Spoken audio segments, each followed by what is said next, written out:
Hello, yes, it's Sunday, it's 8 p.m, and yes, welcome to The Business. I'm Trevor Merriden with the show that's essential listening for the West Herts business community.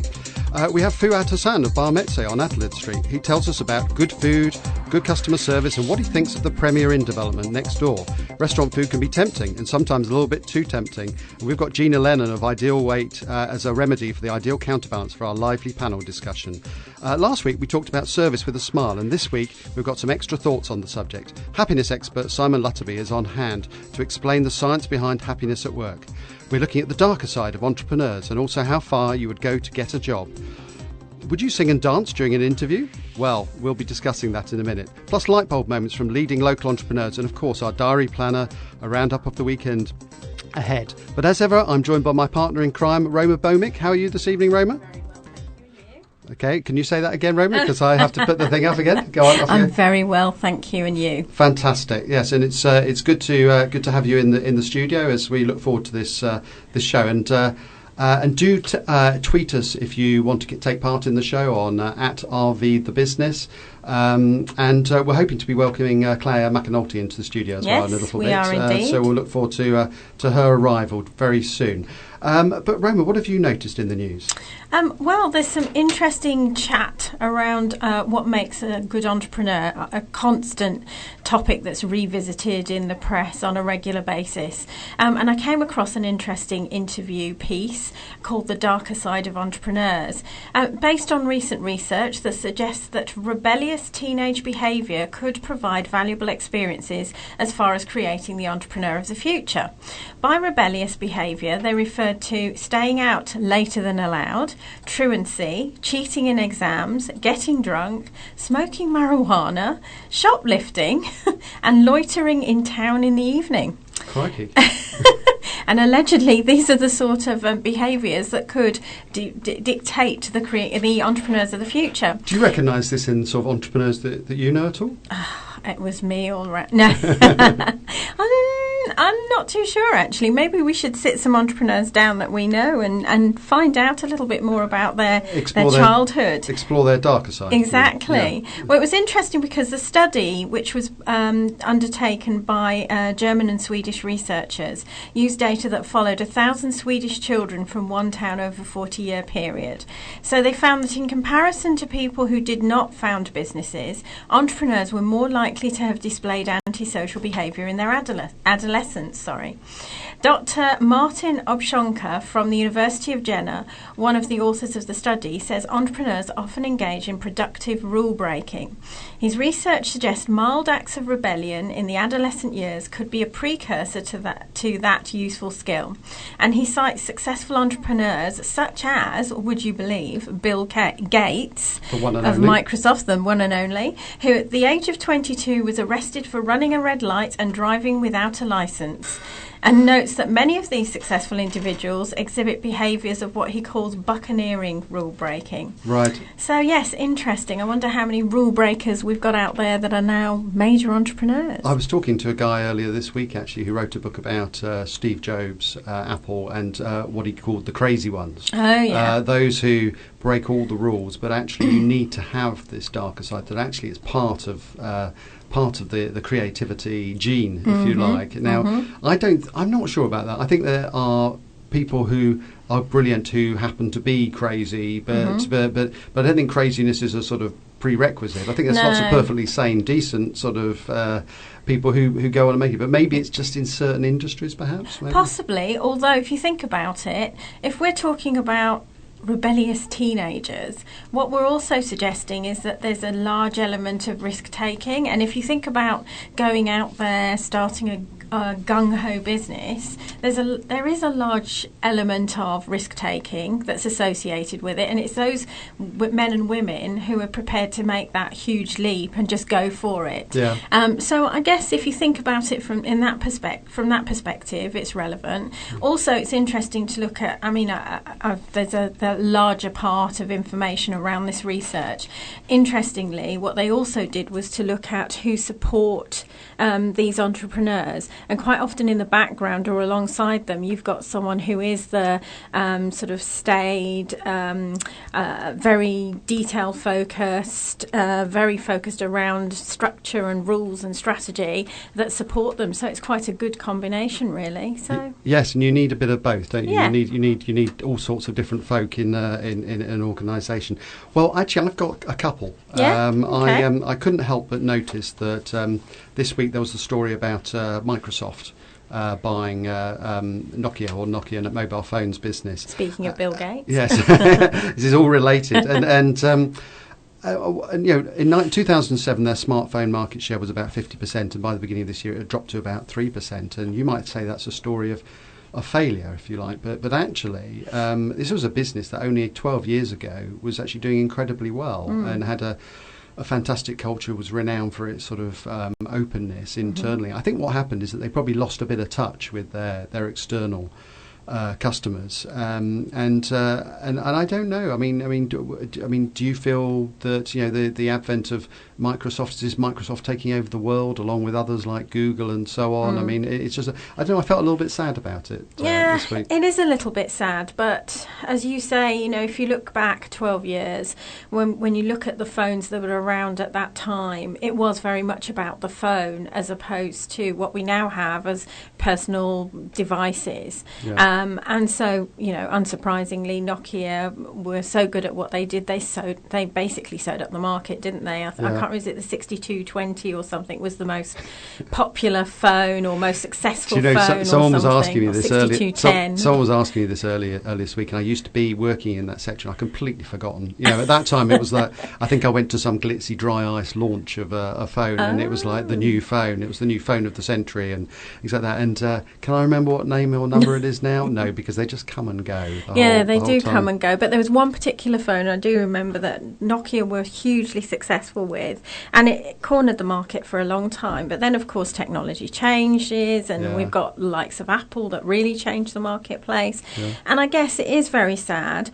By the same token, well played, Microsoft. They recognise that they're not experts in phones, but they are experts in software. And I mean, I don't know them that well, but there's an element of the expertise in hardware as well. But it is a good combination, really, isn't it? Yeah, absolutely. The other thing I noticed, if you could crave my indulgence for a second story. Was this one? It's the extent to which you'd go to get a job. A university graduate says he was left humiliated after being asked to dance to a Daft Punk song during a job interview at Curry's, which half of me thinks quite funny and half of me thinks is shocking. Yes, and I'm not sure which half will win by the end of this discussion. But instead of showcasing his skills, he ended up doing robotic style dancing, like a scene out of the David Brent famous scene. At the office, and there was a lovely little statement that says Curry's has since apologised, but it's also admitted that the dance segment of the interview had been a mistake and was not part of its official recruitment process. I bet. I think it was just some store manager who just kind of went completely off beam. I think I love this quote saying, "I ended up dancing to Around the World by Daft Punk, doing rubbish robotics in my suit in front of a group of strangers. Another middle-aged guy looked upset as he danced to a rap song. I've been to quite a few job interviews and never had to do anything like this before. To be honest, it was hard to be taken seriously after it." He didn't get the job, by the way. So didn't. For all we know, it might be. Would he have said all this had he got the job? I doubt it.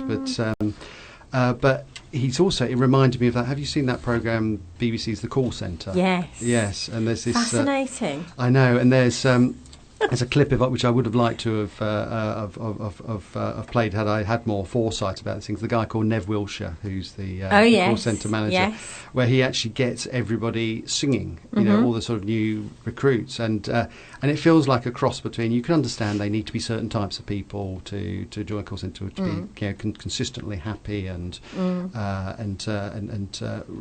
upbeat. On the other hand, it does feel like a bit of a sort of sing-song at a Butlins, compulsory fun at a Butlins holiday camp. But I do. But there's a sort of, it's almost like car crash TV watching this, and the complete lack of self-awareness of some of these people. I mean, Dave Brent, is obviously a fictional example, but Nev Wiltshire is a real example. Yeah, absolutely, and it's scarily close to the truth. Yeah. I know, and I think it's one of those things that I think people need to be aware that it's not just the recruitment process and whether you ended up getting the right people. It's also about the image that it gives to people who are thinking about applying. That if you get a bad reputation as an employer who makes people do stupid things, in interview or insensitive things, then that is going to come back to haunt you just in the way that anything else is. Well, you have to wonder what the logic was. I mean, if there's the expectation was being able to measure how likely they are or how happy they are to make a fool of themselves, what relevance does that have to what they do on the shop floor? They don't need to make fools of themselves. They need to be prepared to speak to customers and offer good, outstanding customers, good if not outstanding customer service. Yeah. So how that links together, I'm really not sure. And actually, I'd be interested to know whether that particular store manager still has a job. I know, and if you know whether that store manager has a particular job, tweet us. Do tweet us at RV the business. And also we have an email which has just escaped my attention, which was it's thebusiness@radioverulam.com. That's right, and also you can find us on Facebook or text on 07903 100 100. And of course, if you are tuned in but about to head out of the studio, then you can always get hold of us on www.radioverulam.com. Okay, we're going to take a quick break, but we'll be back after these announcements. The Big Broadcast Challenge. It's a Radio Verulam experience day where you learn lots of presenting skills, followed by a 2-hour programme that you broadcast live on air. I honestly couldn't tell you how the next 2 hours will pan out, but I can promise you one thing, we'll have a right laugh doing this. It's just been a fascinating experience of how you can take a group of people and in one day put together a radio show. Oh, I got to go into the song. Sorry. For more information on the Big Broadcast Challenge, call 07765 356 766 or visit radioverulam.com/challenge. Just the whole experience is absolutely fantastic. The Big Broadcast Challenge is sponsored by Eat Lunch, bringing a sparkle to every catering event. I am rich in every way. Funds flow to me today. Hi, this is Danny Smith. Join me weekdays from 4 till 7 p.m. for West Harts Drive Time, with features including Chris's Film Club, Pound Saver, Community Notice Board, Calendar Artist, Hot Topics and many more besides. We also feature correspondence covering topics such as lifestyle, consumer advice, cooking, interior design and travel. We have regular interviews, local news and sports, celebrity birthdays, travel and traffic updates and competitions as well. That's all on West Harts Drive Time with me, Danny Smith, on 92.6 FM, Radio Verulam. Who guarantees you rent 52 weeks a year? Guarantees you rent when the property is vacant. Guarantees you rent when the tenants fail to pay. Guarantees you a contract start date with no risk, no insurance policies and no set-up fees. Northwood are the letting agents who guarantee rental income 52 weeks a year. Call St Albans 734 550. Northwood, St Albans 734 550. T's and C's apply. The premier event in the Hertfordshire Drinkers Calendar is back, with hundreds of real ales, ciders and more on offer. The St Albans Beer and Cider Festival, 11 a.m. to 11 p.m. each day at the Auburn Arena from the 25th to the 28th of September. Entertainment includes music from the Faith Dealers, Nimmo Brothers and Larry Miller. For more details, see stalbansbeerfestival.org.uk. You're listening to The Business on Radio Verulam. We're the voice of the local business community on 92.6 FM and on radioverulam.com. Welcome back to the business. It's 16 minutes past 8. I'm joined by a slightly breathless Clare McAnulty, who's hot-footed it from Watford. A few travels, Clare? Yeah, I had to get a train, then I had to walk from the station, so it all took much longer than expected. But never mind, I'm here. But like a good pro, you've arrived just in the nick of time. Just in the nick of time. For our big interview. Clare, do you want to explain who our mystery guest is? Yes, well, last week, if you remember, we were talking about customer service and how important it is in business. And my next guest is someone who excels in that department. His name is Fuad Hassan, and his business is a Greek restaurant which is called Bhowmick in St Albans. Welcome, Fuad. Hi, Claire. Nice to meet you. Hi. Why don't you start by telling us a little bit about your business journey, how you started, and how you got to be in the Bhowmick? Well, I started as a waiter in Zizi's. Okay. This is 13 years ago. Okay. I've learned a lot in this company. It does things right. I work with good chefs, good manager. They start explaining to me how the system set up to run an organization like Zizi's. It was very good 10 years ago, or 13 years ago. I spent 2 years there, gathered enough. I kept my eye open, so I like the trade. I like to be with people. I like to interact with people. I wanted to learn, so I kept my eye open for everybody. I respect, taught me some, to grab from him as much qualities, the best thing out of them. Okay. A chef does a good food, how he does it. I get in there, I fight to go in there, to the kitchen, to learn. When they need somebody to help, I will go the first. I want to know how they do things. I want to have the background, all the bases. So when did you go from being a waiter to making what seems quite a big jump to running your own restaurant? When did that happen? This has happened 4 or 5 years ago. So from Zizi, I went to Camillo's. I finished at Zizi, went to Camillo's, a restaurant, family business. It is a lovely family Italian business in St Albans. Due lack of management, the family business has gone down. It was close to be sold, but the things didn't go right, so it reopened again. So the owner had another restaurant. He took me with him, and when he decided to reopen the business, I'm the one who had the experience about this restaurant. So I went in there, we opened the restaurant, we put rules, systems. We treated people properly, we gave them the service, the atmosphere, the food, the quality, the personal touch. Yeah. It made a big difference. People start to know me. I've learned a lot from the man, Camillo used to run the business. Mm-hmm. The best qualities from him again. Then one of my customers recommended me to the owner of Bhowmick. Okay. Are you looking for a manager? Oh, I know I know a guy. His name is Fuadi. He's very, very good. So the gentleman called me on my day off. Lovely Englishman called Matt Hulse. He owned Dixon Insurance. He's not a restaurateur, but he believed in the concept of Bhowmick. Okay. I moved in. I had a chat with him. I really liked him. I started work for him.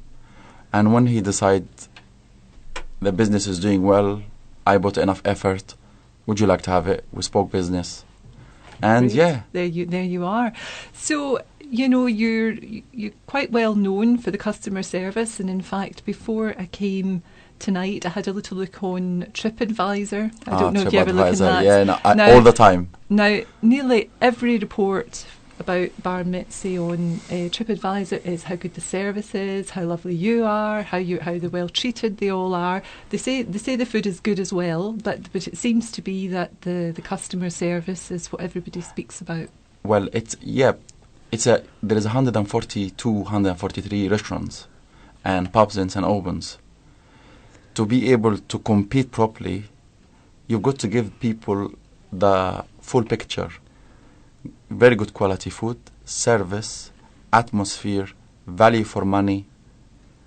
And the personal touch is very important. Of course.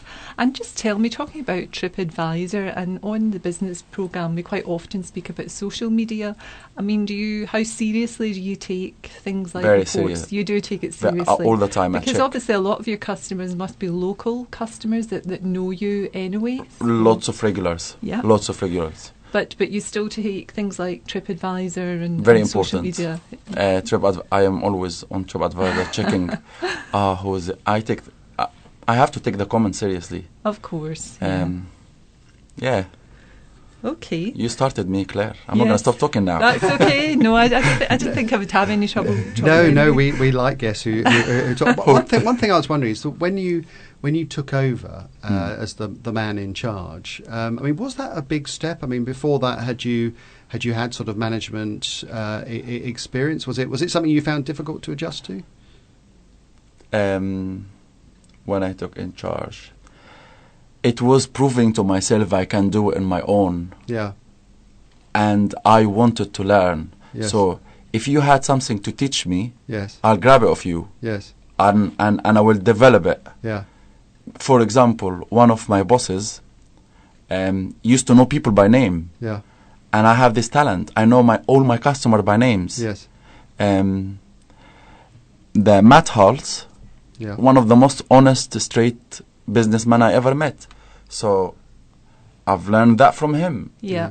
And he's very good businessman, talking wise. And I've learned from him a lot. And as well as a customer, he criticized a lot the food. He said, that need this, that need that. For a customer point of view, he added a lot to my experience. Yeah. Now you're slightly tucked away. You're not completely tucked away, but you're very slightly tucked away there, just behind Catherine Street. On Adelaide Street. Oh, Adelaide Street. Street. Yeah, on Adelaide Street. And I mean, have you found the last couple of years difficult? Has the recession affected you seriously? I need to say the truth. The recession will affect people not putting enough effort in their businesses. Okay. So I think 2012 was a great year for me. Okay. 2013, I just don't like 13 number. It's just a number. Yeah, but to be honest, we're doing very well. I'm constantly involved. Now, did you actually feel it? Could you feel that there were less people coming, or they were spending less, or was people are cautious. Cautious, yeah. Yeah, but people they have the money to spend, but they want to put it in the right place.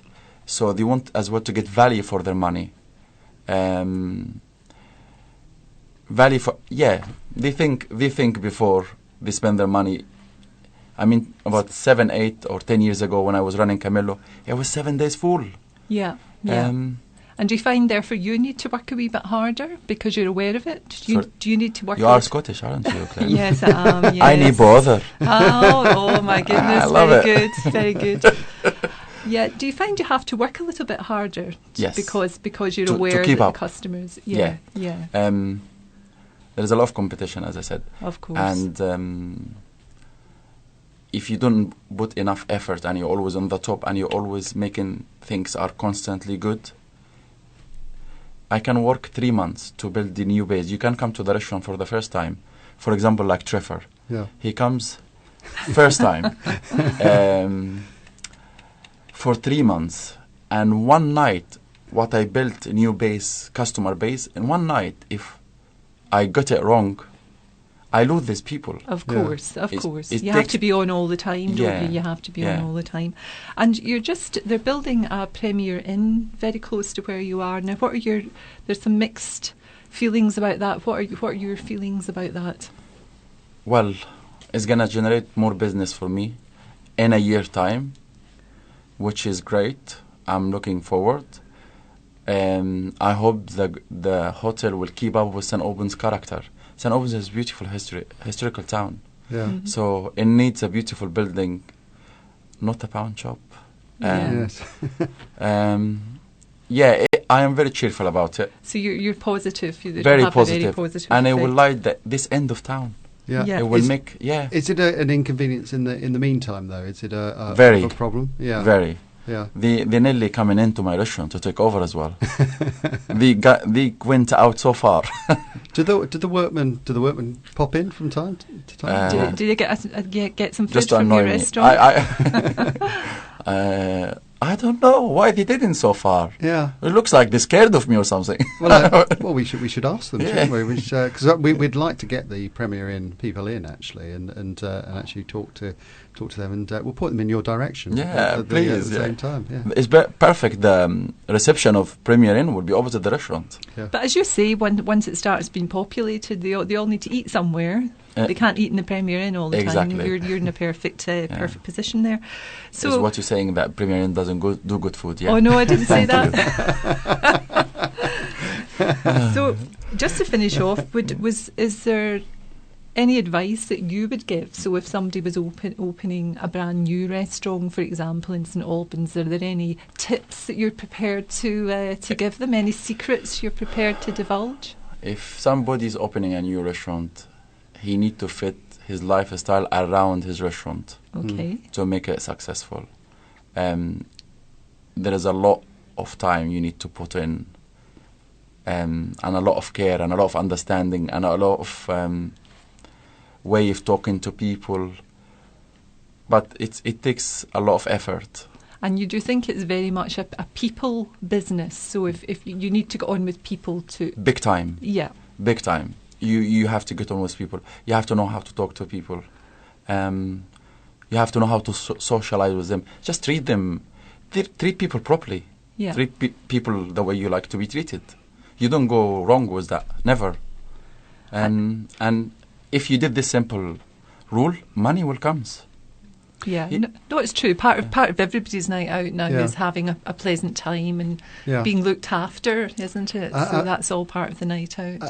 Absolutely. And one thing I was wondering is that we get a lot of employers, not so much on this show, but you hear it generally about people talking about young people who come into businesses, that they turn their noses up at certain jobs, and they don't have the skills and things like that. Are you saying then that for young people coming in, just be prepared to do anything in terms of learning the trade? Yeah, until now I do everything in my restaurant. Yeah. If the table need to be cleaned, I will clean it. Yeah. I mean, even if it's not my restaurant. Yes. You should do if you work for somebody, do the best until the end. Yeah. Until you reach what you want to reach, because in the end they will come back to you. Sure. I've got to ask you another question. Is what's it like? I mean, in terms of when you're off duty and do you go into other people's restaurants? Can you enjoy that experience, or are you always thinking about the standard of service or what you're getting? When I go to other people's restaurants, I want to eat okay food, okay service. Yeah. I'm not really worried about atmosphere. Yeah. If they have it, I'll be very, very happy, and I will enjoy it so much, and I will get jealous. But and I will definitely learn the way they present food, the way they set something, the way they recommend anything. I will pick up quickly on that. Yeah. But when I go, I don't go to criticize. I just want to go have a good time and pay back. In the same way that anybody else would. Exactly. Yeah. Because really, sometimes I feel like when customer comes to me, some of them are scared. Yeah. Do you know what I mean? What is next? What are they scared of? Sorry. No, not scared. People are. A lot of people doesn't have good experience when they go to a restaurant. Yeah. Some miserable waiter having a bad day is gonna pass it into them. Yeah. It's very important. It's hospitality. Yes. Generosity, relaxing. You welcoming them to your home. Yeah. Treat them this way. They will appreciate it, and people understand. Yeah. Yeah. You cannot. People know when you are genuine, when you're not. Yeah. When you are polite. Yeah. And they appreciate that. Yeah. Now, when we go into your restaurant, and my wife and I went in there not so long ago. It was an amazing time. Yeah, we lit up the place with our presence. I know. They're still talking about it, but but when we go, I mean, you must have nights surely where you actually you don't feel like You don't feel like it. You don't feel particularly excited or motivated, or do you just not get those nights? So what do you do? How do you G yourself up for? I take my business very personal. Yeah. I love my job very much. Yeah. And when people have a good time, I'm happy. When things going smooth, yeah. I'm very, very happy. 1% of my customers, yeah. it would upset me. Why they did this? Right. Okay. We actually provide the best. Yeah.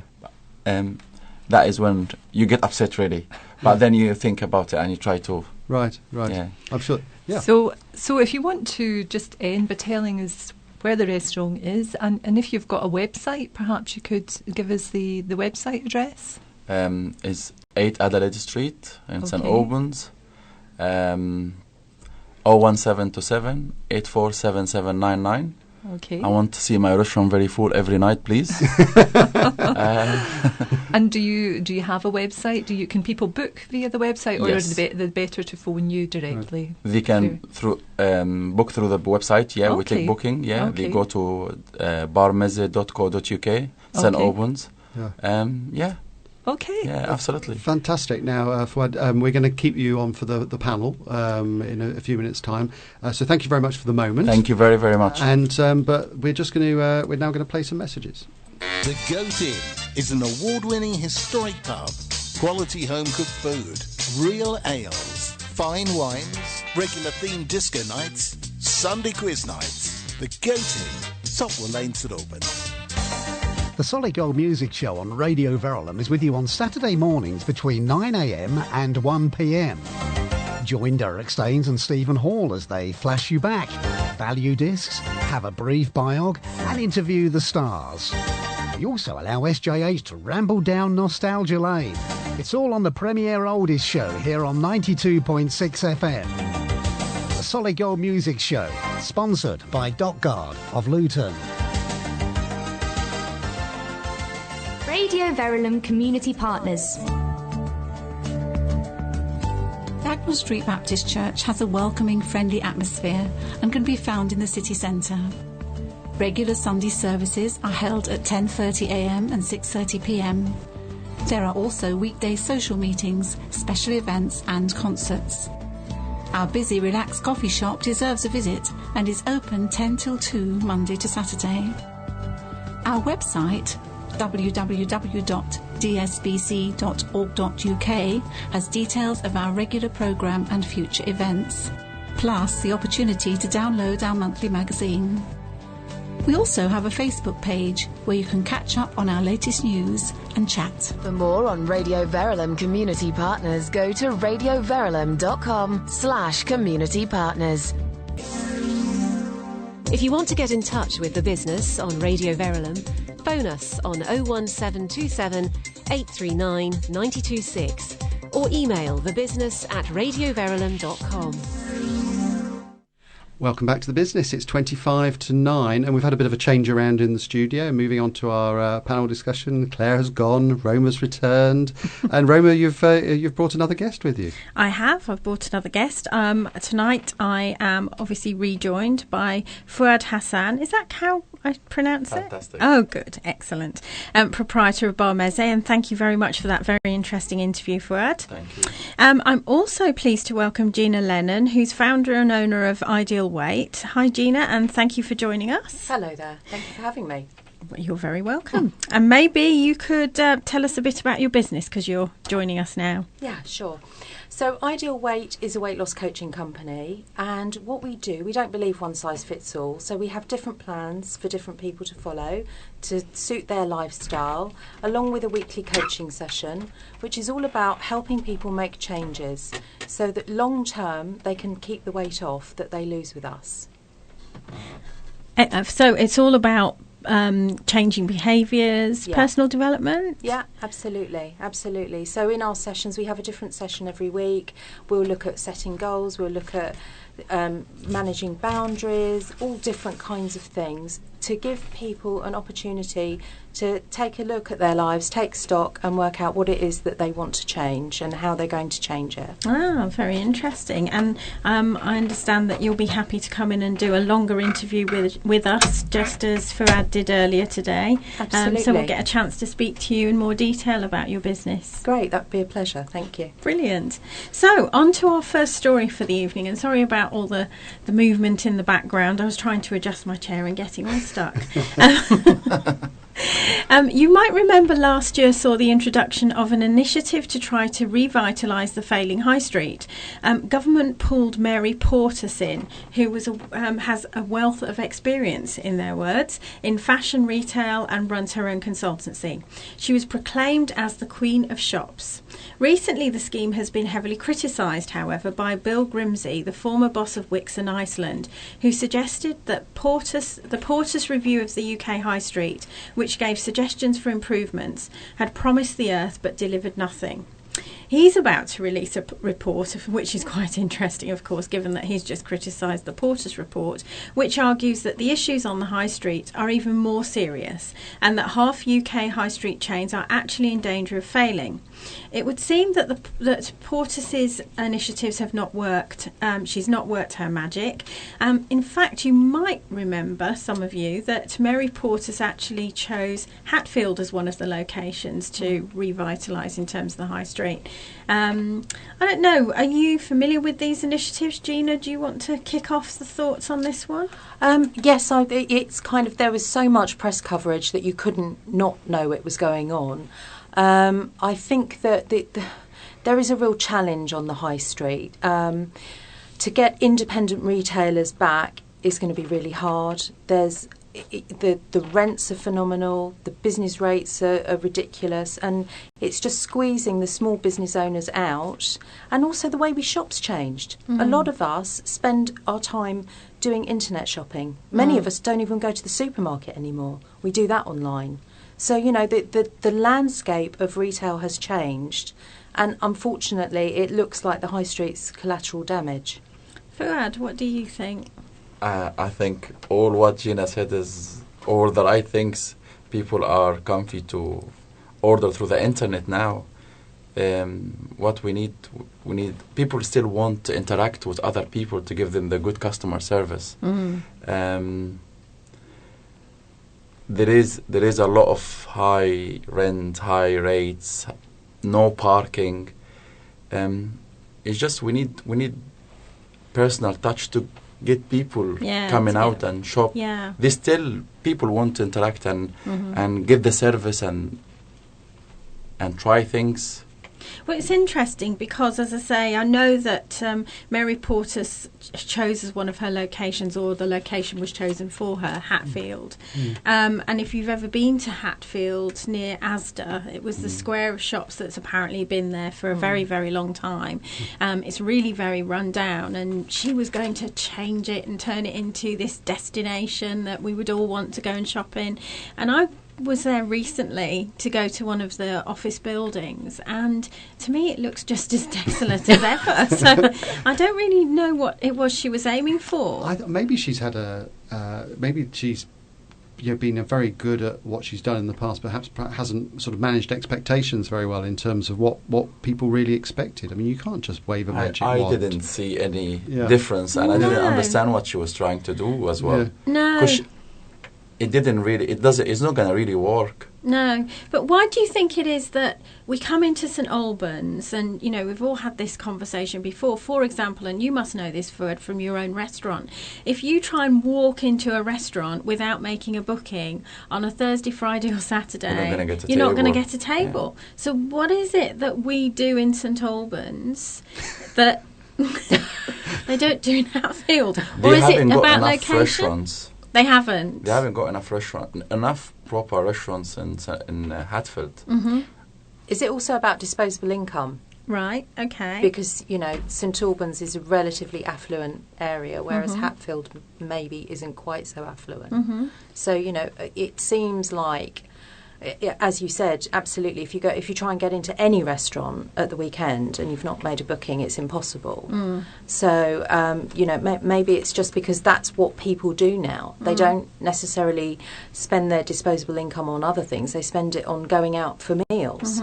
Maybe that's why. I mean, it's interesting, as you say. Is it about disposable income? But does that then also suggest that we are extremely almost territorial? We don't travel very far, because if we're saying it's really, really busy in St Albans, well, actually Hatfield's not that far. No. And it's not just about the restaurants, is it? If you look at some of the very high-end retailers, they're very, very busy. We know we've had some of the retailers on the show who've won awards because of the success of their business, their customer service, and the price point of the average item that they sell is very high, and yet they're very busy. So, is it not just about disposable income? Is it also that we're too lazy to go too far, or do we just not like Hatfield? I do wonder if you poor Hatfield. If you look at St Albans, it's very pretty. It's got a lot of curb appeal. And you wander around and it's all lovely and you feel safe. Well, I feel safe, and I don't necessarily have that same experience when I go to Hatfield. So maybe it's part of that. But where do you go in Hatfield? Well, you go to the Galleria. Yeah, the Galleria. That's the only place. I've never gone anywhere else to Hatfield. I have been to Asda on a couple of occasions. And there's a lovely outdoor market in that square in Hatfield. I don't know, it's very sad. I'm just thinking about all our listeners in Hatfield, about how they're feeling right now. I think they should tell us, because I think there's old Hatfield. Fuad's redressing the balance now. Yes. But that's why, as I was saying, ironically, there's a fantastic fruit and veg market every week. So, there are things happening there. But again, could it also be that it's just too expensive for business owners to stay there? Yeah. Could that also be an issue? And maybe you're right, Trevor, maybe if we could get listeners from Hatfield or business owners from Hatfield to tell us what they think, that would be great. Yes. I think it's very expensive in St Albans, not Hatfield.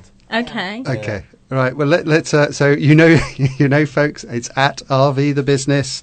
If you, especially if you're from Hatfield this evening, and you want to, we love Hatfield. Yes, we love Hatfield. Yeah, we absolutely. We love want to know how to help. Yeah. Now, regenerate the high what I'm going street. to do, Roma, actually, is that I just thought, seeing as we'd got Fuad in the studio, we last week, Fuad, we had a show on customer service and service with a smile. And actually, we found a guy whose whole job it is to explore the science of happiness at work, about good attitude and positive. I'm going to play a clip, and then maybe Roma will come back to our second question after that, which is going to be a bit about holidays. But let me just play this first. And it was a gentleman called Simon Lutterbie from the Institute of Science at Happiness at Work, and I just thought we've got to play this because I didn't know there was such a place, and then we'll come back to the discussion straight after. I'm going to be a member. Yeah, absolutely. Absolutely. There certainly are a lot of definitions, but when we talk about happiness at work, we're talking about a mindset which enables actions to maximize performance and achieve potential. We're not talking about happiness as an emotion. We're not expecting people to be smiling and skipping down the hallways. What we're talking about is a state of mind. Well, if that happens, that's great, but you don't want people doing that all the time. There is work to be done. But what we're talking about is happy employees have a mindset where they have goals that they're working towards and they believe that they can achieve them. It's a state of kind of high motivation and, most importantly, of sustained motivation. So people are able to work towards their goals, persist towards their goals, and keep going rather than working hard and burning out.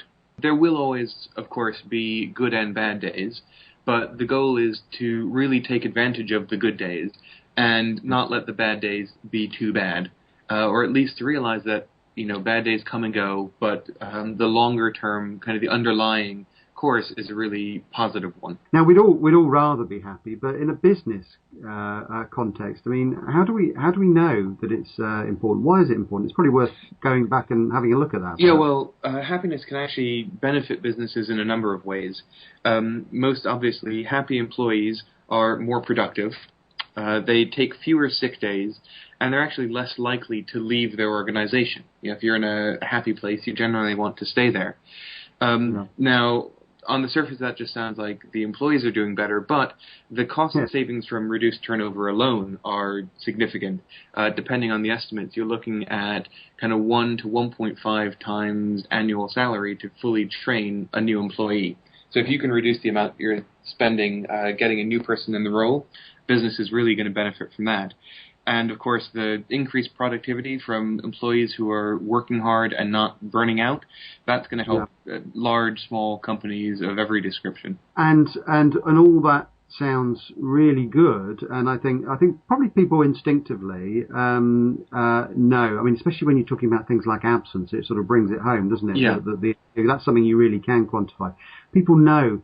I think that what you're talking about is called common sense. I think a lot of people perhaps struggle with how to get started. I mean, many of our listeners will be smaller businesses without sort of great resources or a lot of time. I mean, how can they sort of break the vicious cycle they may be in if they've got lots of absenteeism? How can they get going? Well, the first easiest thing to do is learn a bit about it and measure your own happiness at work. Take a minute to think about it, put it in perspective, and it will start to click for you. We offer a free questionnaire on our website which measures your happiness at work and gives you basic feedback. Website, just so you know, is www.eyeopenerinstitute.com. And you can complete the survey for free. Like I said, it gives you free feedback. And then if you'd like more kind of detailed insights and we can work with you to create a plan of action, obviously reach out to us.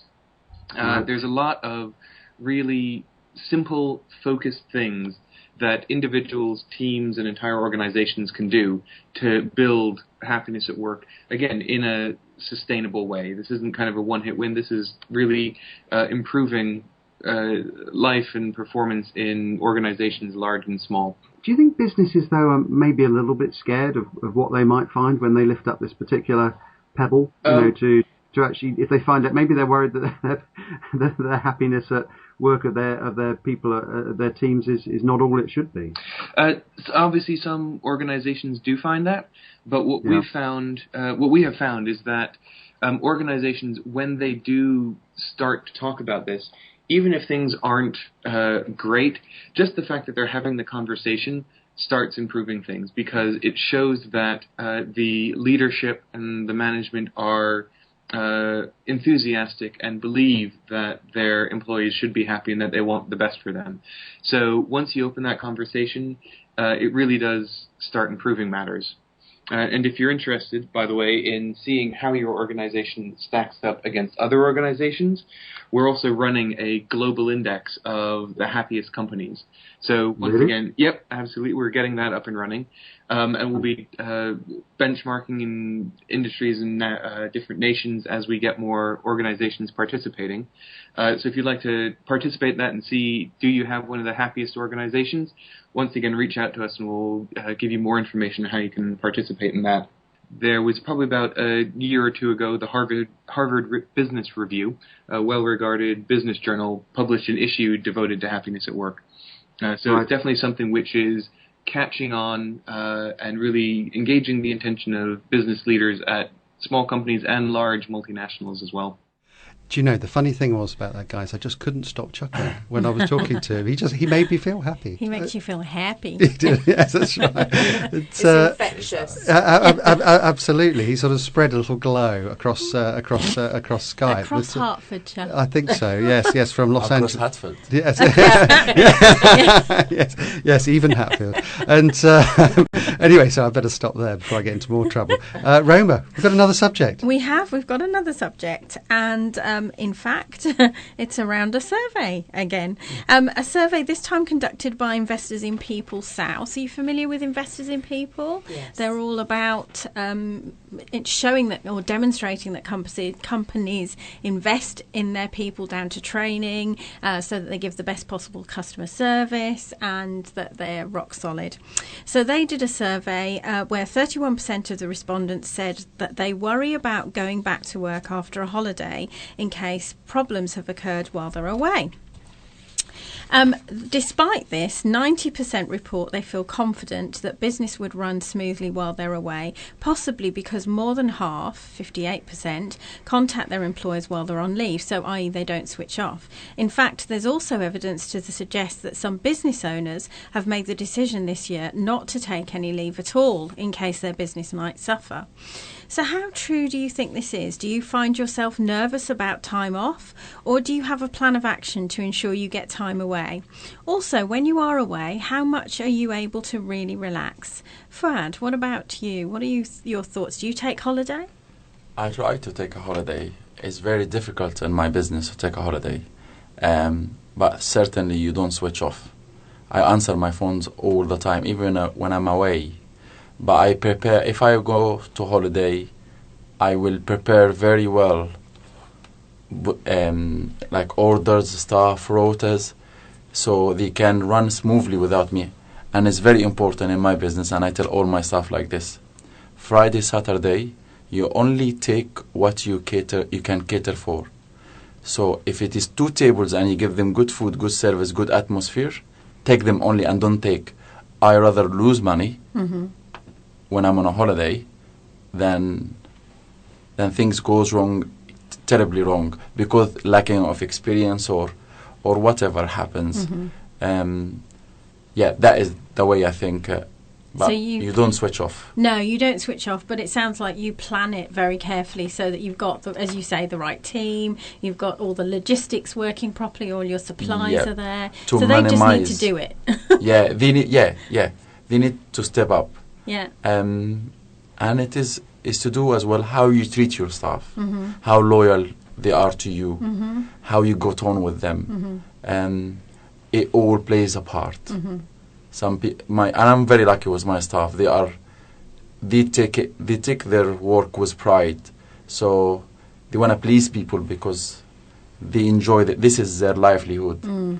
So they're not coming to do 2-3 days or a holiday and they leave. No. They're committed. Yeah, they're committed. Yeah, that's exactly what I wanted to say. Read your mind. Thank you. Gina? Yes. Okay, holidays. Well, an interesting situation happened. I went on holiday a couple of weeks ago, and the best laid plans and all of that, my work phone, didn't have any service for some unknown reason. So I couldn't get any calls and I couldn't access my emails on my work phone. So Potential disaster. However, I was quite pragmatic about it, and I worked out that I could access them via my other phone. So I spent half an hour every day just checking emails, making sure that I replied to things. I had a contingency plan in place. I had one of my colleagues covering for me. So if anything had happened, I knew that it would be okay. But I think as a business owner, when you run your own business, you can't ever switch off. But the fact that you had to go and physically remove yourself to look at emails at half an hour a day, did that mean you couldn't relax? I know you say you can't switch off, but did it mean you didn't relax? I think I was more relaxed having done that than lying on the sunbed thinking, I wonder if someone's tried to send me a message and I haven't had it. I completely agree with that. I definitely agree. Yeah, it's just something in me that I then relax. I wouldn't relax otherwise, because the amount of times when I was employed by somebody else and I'd come home and find all those thousands of emails that says, we hope you had a lovely holiday. Now for the bad news. Now for the bad news. You've got 400,000 emails in your inbox. Yeah. Absolutely. Yeah. I mean, I must admit, I'm terrible. I scan my emails because I don't like surprises. And the only downside of that, I spoke to someone yesterday actually who said, yes, he does scan emails, but actually most recently there was some big issue that came up. It was potentially a disaster as far as the business is concerned, and he felt really isolated because he was the other side of the world. Yeah. They managed to sort it out, but it did nearly ruin his holiday. Yeah. It's a difficult one. It is. We're going to have to wrap it up there, guys. So just a few more minutes to go, and we need to get a sort of diary item. But for the moment, Fuad Hassan and Gina Lennon, thank you very much. Thank you. Thank you for having us. Radio Verulam Community Partners.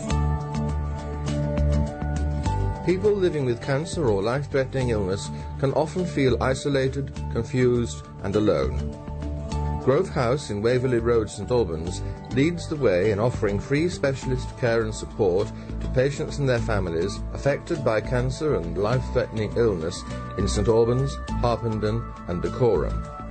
To find out more about their services, or how you can become a volunteer, or make a regular donation, or leave a gift in your will, phone 01727 731 000 or visit grove-house.org.uk. For more on Radio Verulam Community Partners, go to radioverulam.com/community partners. Join Simon Carver on Fridays from 6:30 p.m. for The Film Guide.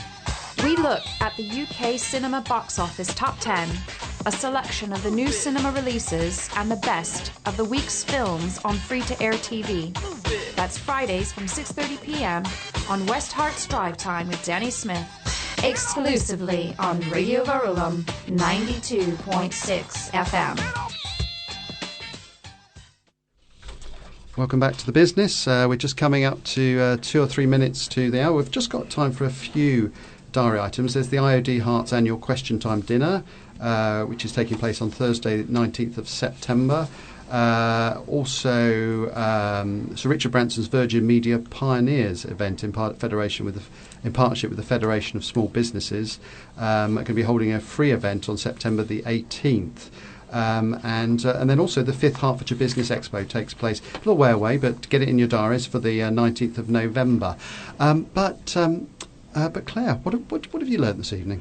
Well, what was quite interesting was when you were talking about going on holiday. Yes. And I noticed that almost everybody doesn't really go completely on holiday that has a business. They always have their phone. They must drive their partners absolutely mad. Is it a thing of the past then, the complete holiday? I think people still have their phones to hand, and even when Gina was saying, she couldn't get a signal, and you think, well, that's a good thing, you're on holiday, but I think business people have a very difficult time actually completely switching off. It's practically impossible. I think that's right. What have you learnt, Roma? I think for me the holiday one was an interesting one, and actually, as you were saying, Claire, driving your other half mad. The only time my other half doesn't get driven mad is when we go up. He's from Scotland, and we go up to Scotland near Loch Lomond. You can't get a signal. Oh, maybe that's why he takes you up there then. Yeah, exactly. So it's really good. And I think then the whole high street issue, we weren't having a go at Hatfield. That sounds terrible.